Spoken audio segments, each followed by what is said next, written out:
Assalamu alaikum wa rahmatullahi ta'ala wa barakatuh. Da fatan masu kallo da saurare suna cikin ƙoshin lafiya. Sunana Awal GSM. Kamar yadda kuka sani, mutane suna ta fama da kuka akan Facebook account ɗinsu ana kwacewa. To alhamdulillahi Allah ya kawo mu lokacin da na yi wannan gajeren bidiyo domin saboda in warewa da mutanen mu kai akan yadda ake hacking ɗin Facebook ɗinsu.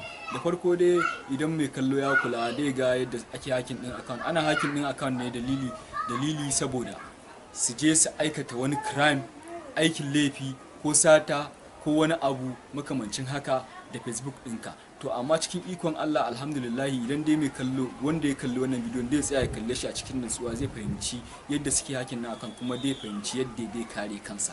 To da farko dai abin da nake son mutanen mu su kula da shi akai shi ne da farko duk link ɗin da za su tura maka da a tura maka da ga an yi amfani da wani suna an tura maka da wani link da a ce da a yaudare ka da wani abu da ka so da a lura da cewa menene da ka so sai a rubuta a jikin link din so da idan ka bude to kana bude wannan link din kuma ko menene password ɗinka idan har ka je ka shigar da su gan shi a can suna ganin shi a can kuma da su shigar cikin kwanciyar hankali suna zaune da su karba account ɗinka su canja hoto su canja suna cikin ikon Allah kuma gashi mai Facebook account ya canja wani policy na cewa lalle duk sunan da ka canja wa account ɗinka na Facebook to ba da ka ƙara canja shi ba sai ya yi wata biyu.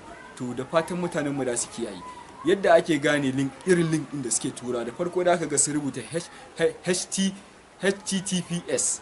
to idan har ka ga https ɗin nan wannan secure ne da ka iya shiga, amma idan ka ga babu wannan s ɗin nan misali kamar haka to lalle cewa wannan link din da aka tura maka kana budewa da aka ga ya bude maka Facebook platform da su ce ma sai ka sign in da Facebook account ɗinka kafin tukunna ka bude ka je ka yi abin da za ka yi.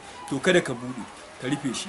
Kun ga yadda suke samun Facebook din account ga yadda suke yi da fatan kun ga yadda suke samun Facebook din account ga yadda suke yi da fatan mai kallo zai kula da kyau ya gane ga yadda suke yi nan. Kun ga gashi nan ya bude cikin wani ya yi rijista a wani link daban ya je ya kwafi link din ya zo ya tura wani account, bayan ya tura wani account kuma gashi nan ya zo ya karba ya bude ya shigar da link din shi ya bude ya kai shi wani site din daban ba site din Facebook din bane ba kuma abin da kake so bane suke garanka da shi akai.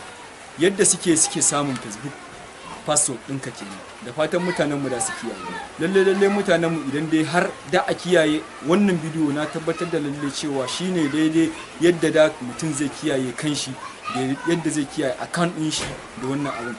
Gaba ina tsaura cewa mutanen mu gaba saboda sakaci da Facebook account da a iya zuwa a hacking ɗin Facebook ɗinka a je a aikata wani aikin laifi daga baya kuma a zo a kama ka. To lalle mataki da zaka ɗauka shine na kiyayewa.